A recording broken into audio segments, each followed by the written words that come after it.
Coallan. Bonjour Yann. Bonjour. Yann, avant de commencer à parler du sujet qui va nous occuper, qui est en fait changer de mode, est-ce que la RSE peut sauver le prêt-à-porter français, pour reprendre le titre de cette interview? Quelques mots peut-être pour vous présenter. Donc, vous étiez d'abord dans la photographie, avant de fonder en 2008 The Other Store, devenu The Oz, qui était une agence spécialisée dans le développement e-commerce pour des marques de prêt-à-porter. Exactement. Naf, Claudie Pierlot, Sine Qua Non et Le Tanner. Et puis 13 ans plus tard, 2021, autre époque, autre boîte, Everywhere Anytime, une entreprise cette fois dédiée à la transition digitale. On aurait pu dire Anywhere Everytime, ou ça ne marche pas dans les deux sens? Je pense que tout aurait marché. Quelle est la différence entre le développement e-commerce et la transition digitale dans ces deux boîtes? Je pense en fait c'est plutôt une dimension de partage artistique et digital. C'est-à-dire, mon fil directeur a été pendant toutes mes années de comprendre comment la digitalisation du monde changeait nos modes de consommation, voire notre façon de vivre. Et j'ai toujours voulu partager de la compréhension des choses à travers différents arts qui ont pu être la photo par exemple et maintenant la mode. Et la formation évidemment est un lien aussi direct entre les deux. Ok. Aujourd'hui, le sujet qui nous réunit, c'est la Fédération française du prêt-à-porter féminin, que vous présidez depuis 2022, et où donc vous œuvrez pour une mode plus responsable, innovante, compétitive face aux défis globaux. Le podcast s'appelle Better, Faster, Stronger. On peut commencer par le début et par Better. Qu'est-ce que ce serait une industrie de la mode Better qui irait vers le mieux? Comment ça se traduirait? En fin de compte, c'est très simple. On a connu pendant des très belles années dans le prêt-à-porter des vêtements avec une vraie qualité de matière. Et cette qualité se retrouvait parce qu'on réparait nos vêtements à l'époque. On avait des pulls, par exemple des pulls marins qui étaient portés par les pères, qui étaient donnés aux fils. Et évidemment, pour les enfants, si on avait beaucoup de frères ou beaucoup de sœurs, il y avait toutes les générations qui se les passaient au fur et à mesure. Et à cette époque, la qualité était essentielle pour avoir la durabilité. Or, on a perdu totalement cette notion même de qualité et de durabilité. Donc le better, pour moi, vient déjà dans ce premier contexte pour sortir de certains fantasmes qui est, par exemple, on doit avoir une mode pas chère pour que tout le monde puisse s'habiller, en ayant oublié qu'il y a 30 ou 40 ans, on n'avait pas de problème pour s'habiller, alors qu'on avait aussi moins de problèmes, on avait moins de pouvoir d'achat qu'on en a aussi maintenant. Ouais. Donc il y a cette conscience justement de la qualité qui revient aussi sur la qualité de l'environnement qu'on doit aussi préserver. Donc comment tous les jours on est fier de ce qu'on va pouvoir porter pour être fier aussi de l'empreinte environnementale faible qu'on va pouvoir avoir. Ok, on sait, aujourd'hui, on estime à 40% la consommation de vêtements supplémentaires qu'un Européen a par rapport à il y a 15 ans. On a ce chiffre-là. On sait aussi qu'on garde nos vêtements 2 fois moins longtemps. C'est des statistiques qui sont intéressantes parce qu'on sait aussi que les secteurs de la mode qui progressent le plus vite sont la seconde main et la fast fashion. C'est un peu la même idée, pris de deux bouts différents. Comment est-ce qu'on pousse les consommateurs à faire le lien entre trop de consommation, des vêtements qu'on ne garde pas assez longtemps et peut-être des choix qui peuvent aller ailleurs? Alors la seconde main s'est développée parce que les canaux d'échange se sont développés. À la fin, Vinted ne reste qu'un Tinder derrière du partage qu'on peut avoir. Là, de côté, on peut avoir plus de rencontres avec plus de personnes. Et évidemment, avec Vinted, on peut justement pouvoir acheter beaucoup plus de produits. L'un dans l'autre entraîne évidemment des grands changements sociétaux. Et cette capacité désormais à avoir des produits pas chers et des produits et de pouvoir changer en fait de produits grâce à la seconde main est devenue une évidence grâce à Vinted et grâce à toutes les autres friperies. Mais c'est là où il y a une vraie problématique dans la seconde main qui est il n'y a uniquement que les couches sociales favorisées qui considèrent ceci comme quelque chose de positif. Alors que les classes populaires considèrent encore cela comme quelque chose de assez dégradant. Contraint. Et on retrouve en fin de compte assez facilement ce qu'on peut avoir en fait de façon si peu cliché qui est une famille très argentée et qui donne à sa femme de ménage un certain nombre de vêtements qu'il ne porte plus. Donc il y a un côté, je te donne en fait ce que je refuse de porter de mon côté. Résultat, il y a avec des acteurs comme Shein et surtout Temu, si je reprends le slogan de Temu, la sensation de pouvoir s'habiller comme un millionnaire, milliardaire même, avec Temu. Et donc on voit plutôt que le développement de ces produits jetables revient sur un besoin d'abondance et cette capacité à pouvoir se faire plaisir à travers tous ces produits jetables. Donc je ne veux pas comparer en fin de compte ces deux justement entités. Extrême. Parce qu'on arrive après assez facilement dans la solution c'est Vinted, c'est toute la seconde main qui est un aspirateur derrière à ces produits, alors que ce n'est pas forcément les mêmes populations qui achètent et que de toute façon, sur Vinted à la fin, on a en fin de compte peu de pollution puisque 70% de la pollution est créée par la fabrication des vêtements. Donc on met les deux, on les met en parallèle, mais in fine pour moi, on mélange les choses quand on les compare. Très bien. Et alors sur justement ces 70%, comment est-ce que l'industrie peut faire mieux en la matière ? C'est quoi la pollution d'un vêtement ? La pollution d'un vêtement, ça va être à travers toute l'énergie qui va être nécessitée pour pouvoir fabriquer dans un premier temps cette matière. Il y a une grande différentielle par exemple entre du polyester, de la laine ou de coton, voire du coton bio. C'est assez troublant, mais de tout cela, ce qui en fin de compte est le moins consommateur en énergie, c'est le polyester. Faire un pull en polyester, en fait, c'est pas très compliqué. On prend du plastique, on le fait fondre et après on fait le pull. Faire un pull en laine, en fin de compte, c'est beaucoup plus complexe. On a des animaux qui vont consommer beaucoup, qui vont créer beaucoup de CO2 et donc, in fine, c'est très polluant. Mais si je reprends la qualité d'un pull en polyester, c'est un pull dans lequel on va être mal, dans lequel on va transpirer, dans lequel on aura froid ou chaud. Et à l'inverse, dans un pull en laine, on va pouvoir se protéger des écarts de température et en plus, on va avoir une durabilité esthétique beaucoup plus importante, alors que dans un pull en polyester, on va avoir tendance à le jeter rapidement parce qu'en fin de compte, on sent qu'il n'y a aucune qualité et qu'il n'y a donc aucune durabilité. Donc le point essentiel, c'est de comprendre désormais qu'est-ce qui est important en fait derrière dans la fabrication de ces vêtements, et c'est d'où l'intérêt justement d'avoir créé l'éco-balise, parce que l'éco-balise nous permet d'avoir une vision objective de ce qu'est la pollution d'un produit. Parce que quand je vois éco-balise, j'ai un certain nombre de points qui correspondent à un produit, et ce nombre de points correspond au nombre de points de vie que je suis en train de prendre à la planète. Donc quand je fabrique un pull, par exemple, je peux avoir un pull qui va prendre 3000 points, alors que une paire de chaussettes va prendre grosso modo à peu près 90 points dans mes souvenirs. Donc de ce fait, on arrive à comprendre qu'une paire de chaussettes c'est peu polluant versus un pull. Mais si je garde mon pull pendant 30 ans, in fine, sa consommation, en fait, le nombre de points de vie va être relativement faible. Et sur cette éco-balise, on sait que pour l'instant, au second semestre, ça va être déployé sur la base du volontariat. Est-ce que vous savez quelle est la frange justement des acteurs que vous fédérez qui sont volontaires ? J'ai pas encore de recul clair de qui va le faire et comment on va le faire. L'intuition, à travers toutes les discussions que j'ai pu avoir avec tous les interlocuteurs, c'est que les marques responsables vont s'en servir clairement pour évangéliser de façon beaucoup plus forte leurs consommateurs. Et on va comprendre qu'une marque est écologique déjà parce qu'elle ose marquer le nombre de points. Après, est-ce qu'un consommateur va comprendre en fait que c'est un bon nombre de points ou pas ? Je ne crois pas. Parce que de toute façon, notre seul arbitrage effectif, il n'est fait que sur le prix. On voit le Made in France existe depuis toujours, le Made in Europe aussi, mais ces deux données sont toujours largement inférieures, un, à la prééminence de la marque, l'image de la marque est essentielle pour acheter un produit, et deuxième, évidemment, au prix. Donc rajouter ce troisième indicateur ne va pas changer considérablement l'achat. Par contre, ça permettra de montrer pour toutes les marques qui l'ont mis, qu'elles font des efforts, elles vont dans cette direction, et donc quand on l'achètera, ça va renforcer l'image de la marque et ça permettra de pondérer les prix d'une autre façon. Donc c'est en ça que le volontariat, je pense, est une bonne solution, mais je pense qu'à terme, et c'était d'ailleurs l'objet de la loi à l'Assemblée nationale, sur la loi anti-fast fashion, il y avait un système de bonus-malus qui pouvait se mettre aussi sur cet indicateur.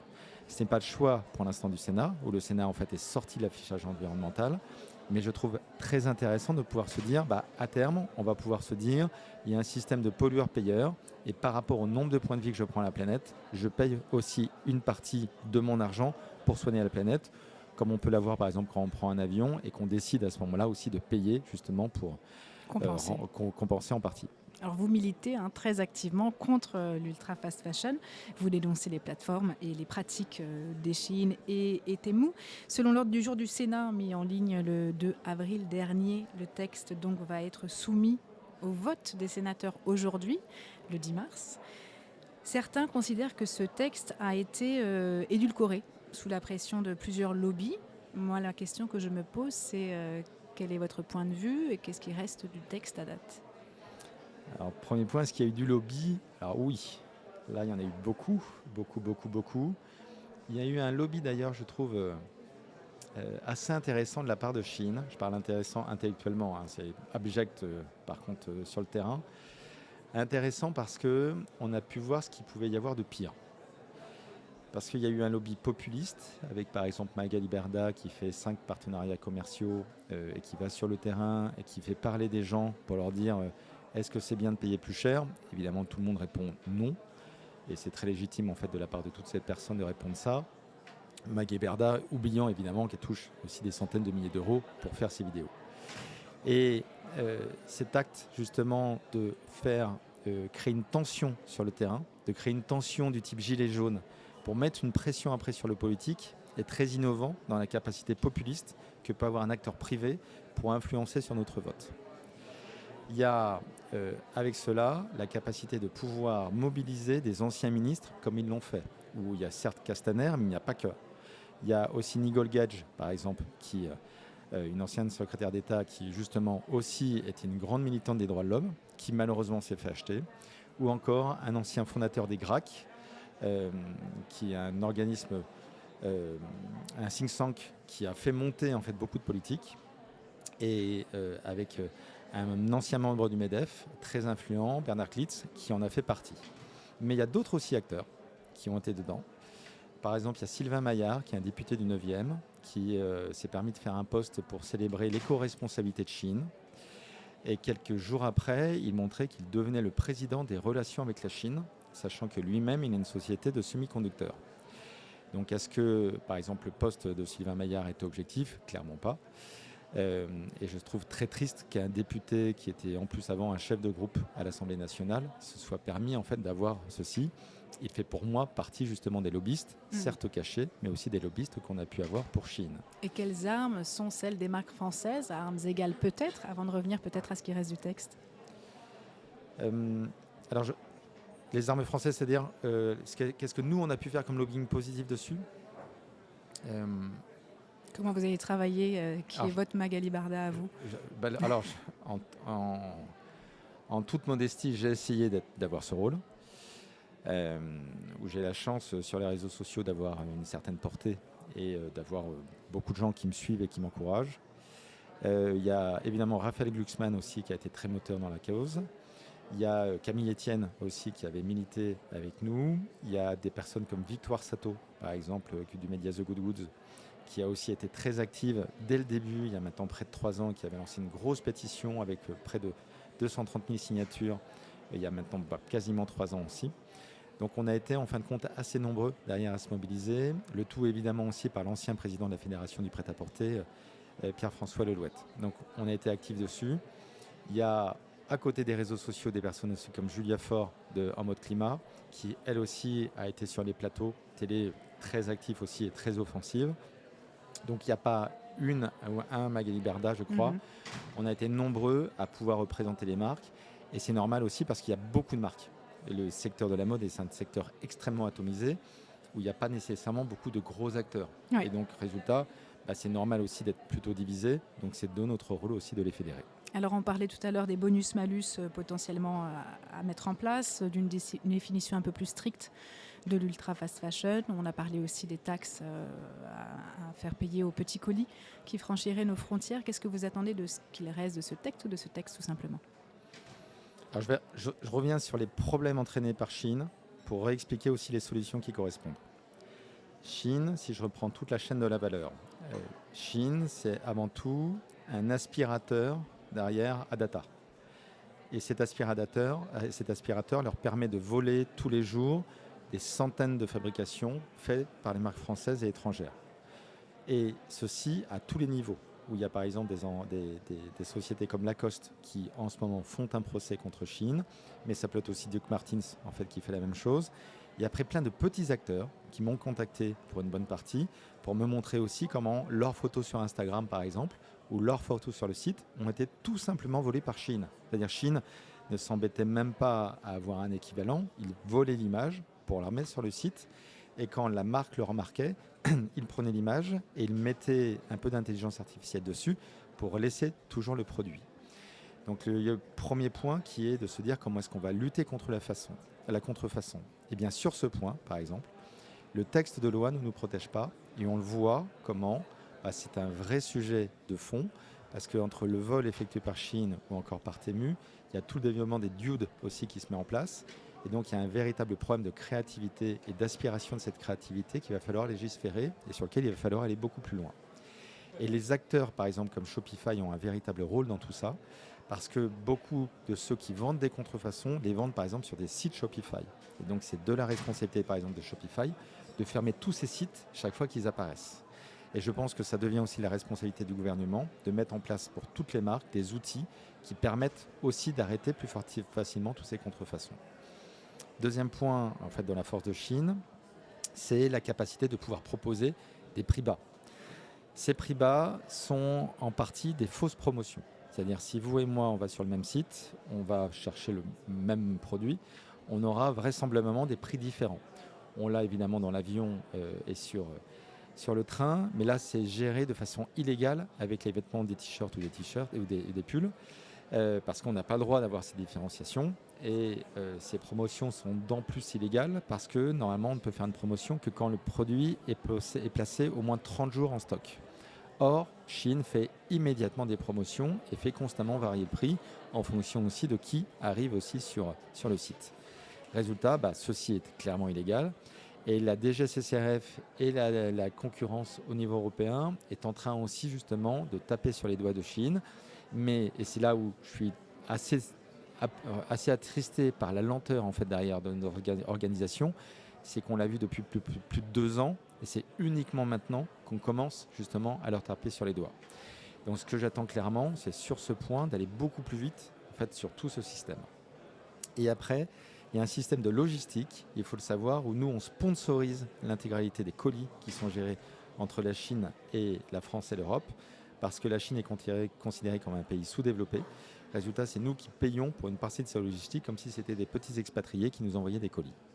Donc de ce fait, là aussi, il y a aussi des règles à changer, ce qui est assez compliqué parce que c'est dans un organisme mondial et donc aussi changer ces règles, là aussi, manque de vivacité. Sur tout le reste, la loi est très intéressante parce que, elle définit maintenant la ligne jaune qui est, c'est quoi le nombre de références logiques qu'on doit créer tous les jours. Et dans cela, on va pouvoir fixer par décret en disant, par exemple, si on fait plus de 1000 produits tous les jours, en fait, c'est pas normal. Mais pour reprendre aussi un ordre d'échelle, une marque française, grosso modo, tous les jours va faire 3 nouveaux produits, quand Zara va en faire 100 nouveaux produits. Donc si on met le curseur à 1000 nouveaux produits, en fin de compte, on laisse encore énormément de latitude dans de la surproduction. Alors évidemment, on va arrêter des sociétés comme Chine et Temu, mais je pense qu'il faut rester aussi dans une meilleure raison, dans une capacité de créativité qu'on doit justement encadrer et de se dire c'est quoi le vrai nombre de nouveaux produits et c'est quoi le maximum sur lequel on doit être. Et ça, c'est une véritable logique qui se met évidemment en fait dans la mode, mais qui peut se mettre sur plein d'autres contenus, que ce soit sur TikTok, que ce soit sur Instagram, qui est à quel moment en fait notre cerveau humain n'est pas fait pour recevoir autant d'informations. Et je pense que cette loi justement est la première loi qui commence à nous obliger à se dire comment nous, face à l'informatique, nous, face à la digitalisation, on doit créer des règles, sinon on se crame le cerveau. Là, on se crame le cerveau avec trop de produits fabriqués, mais je pense que le sujet du contenu, de trop d'informations, de trop de réseaux sociaux est un véritable problème de notre société. Et la mode, à travers ce premier critère, a mis justement un point en fait, très intéressant en fait, dans la logique qu'on doit apporter. Là où c'est positif, c'est que là, entre la loi au Sénat et la loi à l'Assemblée nationale, on est resté aussi sur ce nombre de références. Donc là, c'est un point positif. Il y a un deuxième point qui était sur l'interdiction de la publicité. Alors là aussi, l'interdiction de la publicité, elle va complètement à l'encontre de tout ce qu'on a construit pour notre écosystème capitaliste, si je prends ce grand mot, qui est on doit avoir une libre concurrence et une libre liberté d'expression. Il y a uniquement sur des produits comme la cigarette, par exemple, ou l'alcool, on a mis un certain nombre de limites. Et bien là, on considère que écologiquement, on peut mettre aussi des limites, par exemple, sur ces acteurs, et on peut dire ces acteurs, parce qu'ils enfreignent un certain nombre de règles, parce qu'ils ont les poches pleines aussi grâce au dumping chinois, en fait, on va les interdire de faire de la publicité. Et alors ça, ce point-là, il est extrêmement discuté. il est crucial. Mais c'est aussi une nouvelle façon de voir le logiciel aussi de notre mode de fonctionnement. Et je prends par exemple, il y a des publicités qui normalement sont interdites sur les SUV depuis maintenant près de 4 ans, et le décret n'est pas encore passé. Donc en fait, on a encore laissé passer ces choses-là. On voit qu'il y a un lobbying différent évidemment qui est Bien fait, sûr. sans doute aussi par en fait, des sociétés françaises. Mais là, le lobbying en fait, il n'est pas le même. Heureusement, c'est passé au Sénat, mais ça a failli tomber en fait. C'est-à-dire lundi dernier, il y a eu des débats. Et à l'origine, le Sénat proposait une loi qui n'interdisait qu'aux influenceurs, ce qui servait en soi strictement à rien, parce que de toute façon, 90% des publicités des influenceurs, c'est juste du don de produits. Donc là, on a Entendu. poussé le Sénat. Ouais, on a poussé le Sénat. Et je pense que c'est aussi justement l'influence sur les réseaux sociaux et dans les médias qui les a incités justement à revenir en fait sur la bonne ligne qui n'était plus la leur. Alors on parle beaucoup de ce cadre réglementaire parce que c'est l'actualité qui le veut. Par ailleurs, il y a d'autres solutions. Au départ, on s'est retrouvé pour parler de la premiumisation qui pourrait justement être salvatrice pour le prêt-à-porter. Quelles sont les solutions aujourd'hui que vous arrivez à pousser, que vous avez envie de pousser, pour que justement demain, les marques de mode françaises puissent s'engager dans une transition qui pourra demain être un levier de préférence? Alors pour redonner en fait ces données sur la premiumisation, en 3 minutes, j'explique comment le marché de la mode s'est transformé en l'espace de 20 ans. Le marché de la mode avant, c'était une espèce de pyramide où en haut de la pyramide, il y avait les produits de luxe. Seuls 1% des consommateurs mondiaux pouvaient acheter du luxe. Désormais, ce 1% s'est transformé en 10% parce que 10% de la population mondiale peut acheter du luxe. Donc le haut de la pyramide s'est énormément agrandi et il y a un trapèze qui s'est créé en haut. Le milieu de la pyramide, c'était toutes les marques de moyenne gamme qui existaient, Naf, Camaïeu, etc., qui se sont fait forcément concurrencer par toutes les marques premium en termes d'image. Donc on peut citer évidemment toutes les marques de luxe, mais ça a été aussi le développement de Sandro, The Couples, ainsi de suite. En bas, il y avait beaucoup de marques hard discount qui existaient, avant tout vendues dans les supermarchés. Ceci a été clairement aussi complètement développé, en grande partie avec la Chine et les Temu. Donc le haut de la pyramide s'est développé, le bas de la pyramide s'est développé, et le milieu s'est recentré, d'où en grande pyramide partie... en X. Exactement. Donc de ce fait, les marques de moyenne gamme, soit ont réussi à monter en termes d'image, c'est par exemple le cas de Promode, soit malheureusement ont perdu toute leur marge, et dans ce cas-là, ils se sont fait concurrencer par les Chine et Temu, et donc ils perdent leurs clients, et là, ils sont aussi justement, ils sont en voie de précarisation.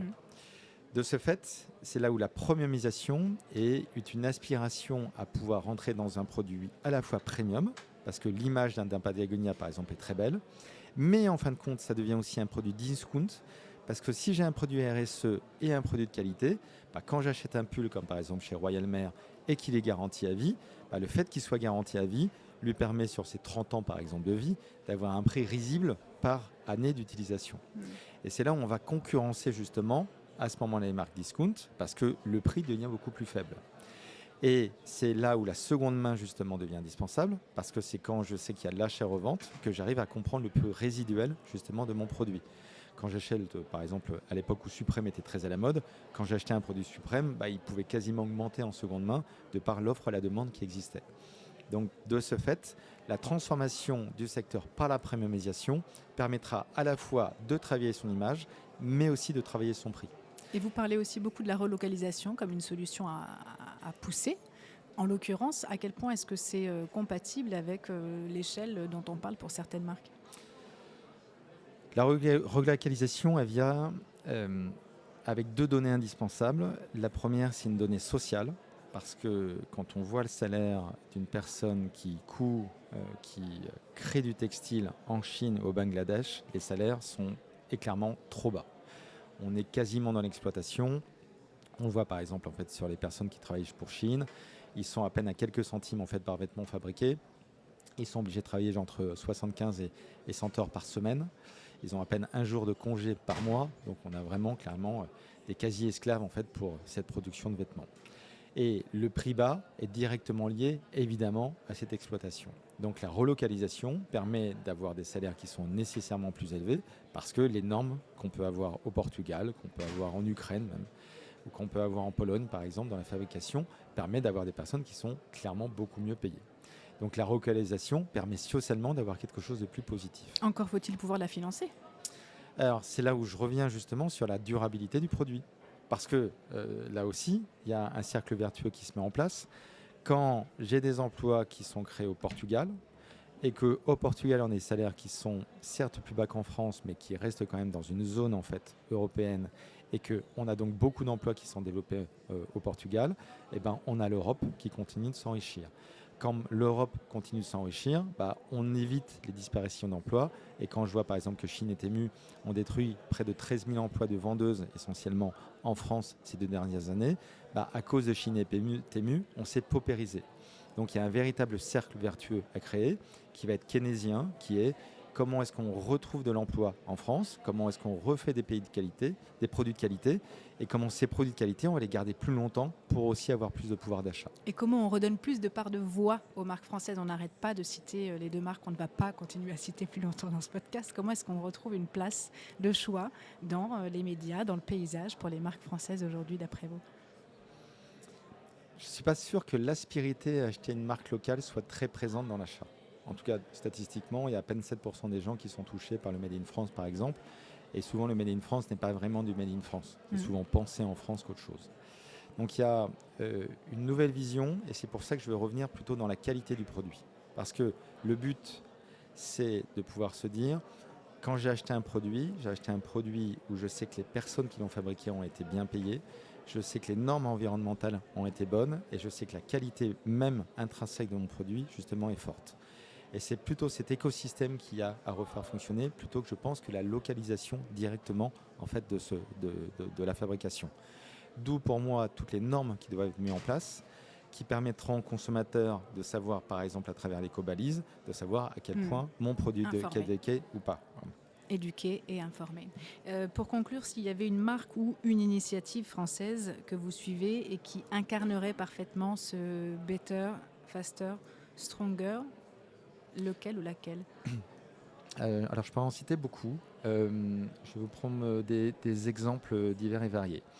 Je vais parler par exemple citer Royal Mail, qui comme Saint-James est une société qui fabrique en France des pulls. Il y a donc encore une vraie industrie qui est là pour fabriquer tous ces produits et qui permet d'avoir des produits d'extrêmement bonne qualité justement avec un vrai style. Il y a des sociétés comme Loom, on parlait tout à l'heure de Julia Fort, où il y a la volonté chez Loom de trouver un produit de qualité aussi qui va avoir une vraie simplicité et une grande durabilité.